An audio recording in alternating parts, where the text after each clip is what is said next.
तुरंत ही उस बालिका से पूछा कि तुम्हारी दुर्दशा किसने की है।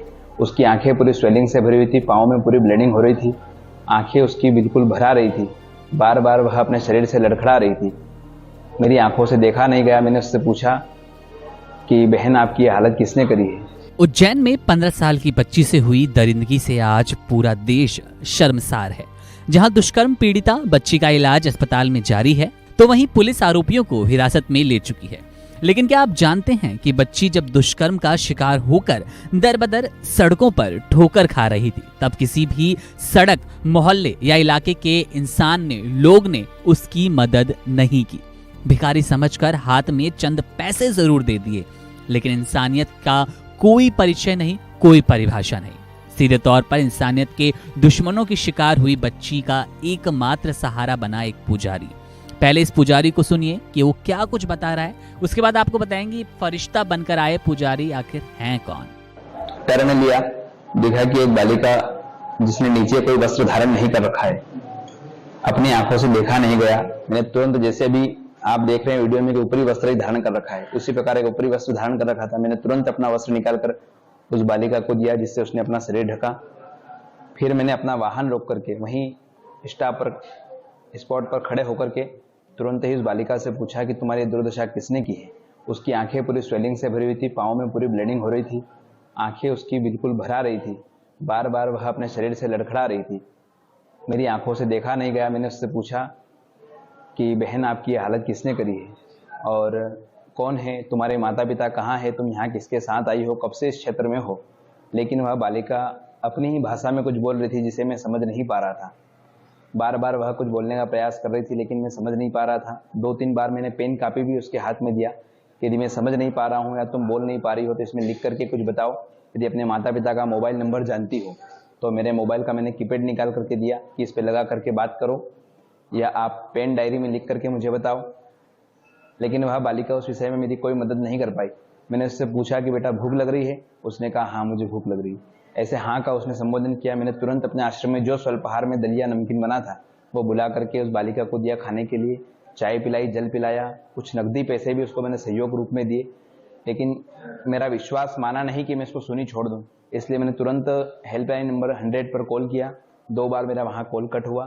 तीसरी बार हमने महाकाल प्रशासन महोदय में कॉल किया, वहाँ से मैं महाकाल थाने का नंबर मिला, महाकाल थाने में कंप्लेन दर्ज करवाई। वहाँ से उन्हें पुनः मुझे 100 कॉल पर संपर्क बनाने के लिए कहा। 100 कॉल पर किया, वहाँ से पुलिस की गाड़ी करीब 20 मिनट की में मेरे पास पहुंची। उस बालिका को मैंने पुलिस प्रशासन के हवाले सुपुर्द किया ताकि आज वह बालिका सुरक्षित है। जी, देखिए उसकी स्थिति देख करके क्या लगा था, जो है कि सभी को पता है कि वह बालिका पूर्णतः अत्याचारों के, दुष्टों के अत्याचारों में वह पूर्णतः से घिरी हुई थी। लगता है कि भगवान की कृपा से उसका शरीर बचा है, कहीं ना कहीं उसका कोई पुण्य आड़े आया, क्योंकि दुष्टों ने तो लगता है कि उसको मारने की भी साजिश रची होगी। जिस प्रकार से उसका चेहरा देखा जा रहा था कि बालिका कहीं से बहुत दूर से भाग करके हमारे पास पहुंची है, तो उस विषय को हम लोग बता नहीं सकते अपनी आंखों, अपने मुंह से कि उस बालिका के साथ में उन लोगों ने क्या अत्याचार किया था। बाकी इस विषय में चिकित्सा ने पूरा, जो है कि हॉस्पिटल ने पूरा इस विषय के ऊपर पूरा ध्यान देते हुए सभी को बताया है कि उस बालिका के साथ किस प्रकार से जो है उसके साथ अत्याचार किया गया था। ऐसे दुष्टों को सजा मिलना चाहिए। धर्म की नगरी है, पावन नगरी है भगवान महाकाल की, यहाँ और पूरे देश में इस धराधाम पर यह भगवान कृष्ण की नगरी है। यहाँ किसी प्रकार का भी जो है कि ऐसा गलत कार्य करने वालों के लिए हमेशा मृत्युदंड ही तय होना चाहिए, क्योंकि आज पुलिस प्रशासन का भय लगता है लोगों में नहीं है। उसी के कारण तो आए दिन हम ऐसे केसेस देख रहे हैं। कुछ 4 महीने पहले भी हम लोगों ने सुना था और देखा भी था कि 4 साल की बच्ची के साथ भी ऐसा ही जो है कि द्युत कार्य देखने में हम लोगों के आया था। तो प्रशासन महोदय भी इस विषय के ऊपर ध्यान दे, और जिन लोगों ने भी उस बालिका की मदद नहीं करी, कई वीडियो ऐसे भी वायरल हो रहे हैं, तो जो है कि जिन लोगों ने मदद नहीं करी उनको भी इस विषय के ऊपर ध्यान देना चाहिए और मदद करना चाहिए। और बहुत बहुत धन्यवाद प्रशासन का, और आप लोगों का भी बहुत धन्यवाद।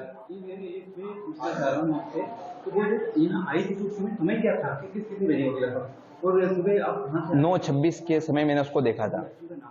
इस आश्रम का नाम दंडी सेवा आश्रम है। मैं अपने आश्रम से बाहर कहीं जा रहा था इमरजेंसी में, मेरी गेट से 20 फीट की दूरी पर उस बालिका को मैंने उज्जैन की ओर आते हुए देखा।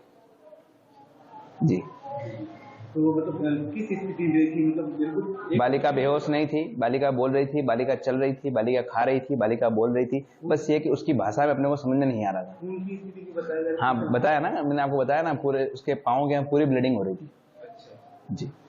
आपने बड़ा अच्छा काम किया। आपके यहाँ आश्रम में स्वामी जी ने कुछ विशेष बोला हो?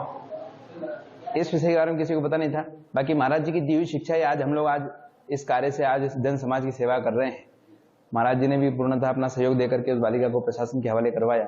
उन्होंने भी अपने स्तर से कॉल किए और हम लोगों का ये कर्तव्य है कि हम लोगों को ऐसे समय में साथ देना चाहिए। लोग पूरा नाम क्या है? मेरा नाम आचार्य राहुल शर्मा, आचार्य राहुल शर्मा, स्थान दंडी सेवा आश्रम, गुरुकुल शिक्षण संस्थान, बड़नगर रोड, उज्जैन।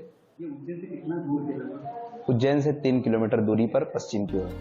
जैसा कि आपने वीडियो में सुना, पुजारी साफ तौर पर कहते नजर आ रहे हैं कि बच्ची की हालत बेहद दयनीय थी। उसकी आंखें सूजी थी, बदन पर ढंग से कपड़े भी नहीं थे। बता दें कि ये जो फरिश्ता बनकर पुजारी आए थे वो दंडी सेवा आश्रम के आचार्य राहुल शर्मा हैं। अपने किसी काम से वे बाहर जा रहे थे। बीच में देखते हैं कि एक बच्ची जिसके बदन पे ढंग से कपड़े नहीं हैं, कहीं ना कहीं वो परेशान नजर आ रही है, आंखों में आंसू है, सूजन है। उसको पूछताछ के लिए रुकते हैं। वो पूछते हैं कि तुम्हारी ये हालत किसने की, किसने ये विभत्स कांड तुम्हारे साथ किया।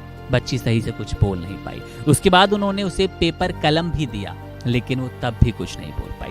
बेहद डरी हुई, सहमी हुई थी। बता दें कि उसके बाद जब पुजारी ने खाने के लिए दलिया दिया बच्ची को, तो वो एकदम इतनी व्याकुल हो गई खाने में जैसे उसने बीते कई दिनों से कुछ ना खाया हो। बहरहाल पुजारी तो फरिश्ता बनकर बच्चे के लिए आया ही था और उसने ही इस समाज को आज शायद जिंदा रखा है, मानवता बची है, इसका परिचय दिया है।